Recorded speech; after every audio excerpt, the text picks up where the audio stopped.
Most people don't realize this until life forces it on them. But every one of us is carrying places inside where we've abandoned ourselves. Not because we're weak, not because we're foolish, but because we were never taught how to recognize the difference between love and attachment, between loyalty and self-betrayal, between supporting someone and slowly disappearing under the weight of their chaos. Sometimes Spirit allows a situation to come into our lives that cracks us open just enough to see it. This story, my story, is one of those moments. I'm not here offering a tale of bitterness or blame. I'm not here to paint myself as a victim or the hero. I'm here to tell you the truth in a way that helps you see your own life more clearly. Because the real value in any story, especially one that involves betrayal, isn't the drama. It's the mirror it becomes. A mirror that shows you where you've been giving from an empty cup, where you've been too forgiving, where you've tolerated too much, where you've mistaken someone else's dysfunction for your own responsibility. And sometimes the lessons don't come gently. Sometimes they come disguised as loss, confusion, or the kind of heartbreak that makes you sit still and ask yourself, how did I get here? And what part of me allowed this? This voiceover, this first part of a much bigger story, is an invitation. Not to judge yourself, not to shame yourself, but to see yourself. Because once you see, you cannot unsee. And once you stop abandoning yourself, everything changes. Now let me tell you how all of this began. People look at a painting and see colors, shapes, texture. What they can't see, unless you tell them, is the spiritual autopsy inside it. My painting, Alchemy, carries the evidence of a transformation I didn't ask for, but desperately needed. It holds the residue of every lesson Spirit carved into me. The wounds of self-abandonment, the lack of boundaries, the fear of conflict, the illusion of loyalty, the parts of me that avoided my own intuition because I didn't want to face what it was trying to show me. Alchemy holds it all, not because I'm finished or fully healed, but because healing is a continuous walk, a lifetime process, a returning to self over and over again, each time with a little more clarity than before. But the beginnings of Alchemy weren't poetic. They were not glamorous. They didn't start with inspiration or brushstrokes. They started with a robbery. Not the kind that you can report to the police. The kind that starts slowly, quietly, long before you realize something is being taken. Someone I loved, someone I trusted, slipped into my life and began rearranging things behind my back. My reputation, my relationships, my energy, my space, my narrative. And I didn't see it. Not because I was blind, but because I was generous, because I was loyal, because I saw her potential and wanted to help her rise into it, because I thought loving someone meant giving them access. This wasn't just a friend. This was someone woven into my life. Daily calls, daily presence, constant interruptions to my inner world.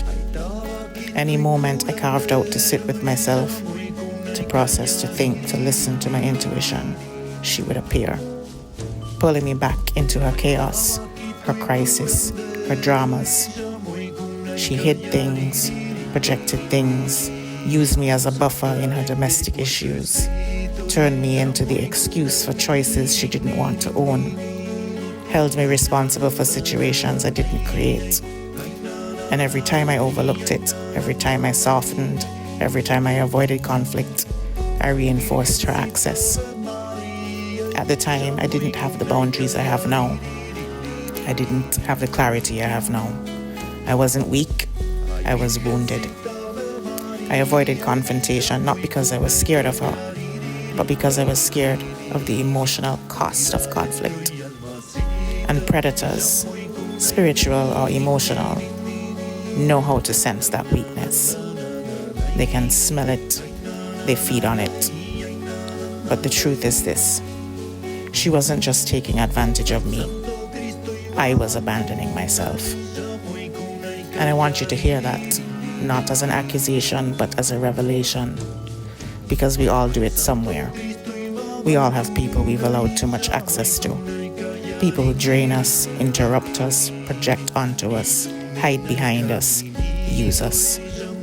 And we stay, not because we don't know better, but because part of us hopes they'll change.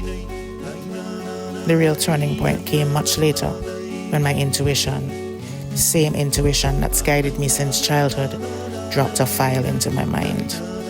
A clear vision, a knowing, a spiritual download of the path she was walking and the destruction waiting for her at the end of it. But before I get to that, before I dive into the spell work, the betrayal, the unraveling, you need to understand where my intuition began. It started when I was 7 years old, not in some mystical ceremony, not with incense or crystals, just a little girl lying on Winnie the Pooh sheets, daydreaming about a boy she thought she loved, dreaming of a house, a husband, a family, the way children do. But suddenly something hit me. If I loved him the way I thought I did, why didn't I feel it in my body? Why did the feeling fall flat? It wasn't sadness. It wasn't confusion. It was clarity. A knowing that there was more depth to love than what I was experiencing. A knowing that I had inner work ahead of me. A knowing that I had work to do to feel fully, deeply, and honestly. 7 years old, and Spirit was already talking to me.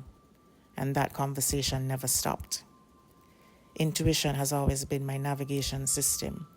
But like any system, I had to learn how to interpret it, how to distinguish fear from truth, how to trust the quiet voice over the loud emotional noise, how to listen even when the message was inconvenient. And in this story, that voice is everything. Because without intuition, I would have missed every red flag, every manipulation, every spiritual violation, every moment where something inside whispered, something is off here. This voiceover, this first installment, is the doorway. Over the next chapters, I'm going to tell you what happened, not to sensationalize it, not to turn it into entertainment, but because my story is a mirror, a guide for anyone who has ever trusted the wrong person, given the wrong person access, or silenced their intuition to keep the peace. If that's you, stay with me. This isn't just my story. It's the beginning of your own awakening too.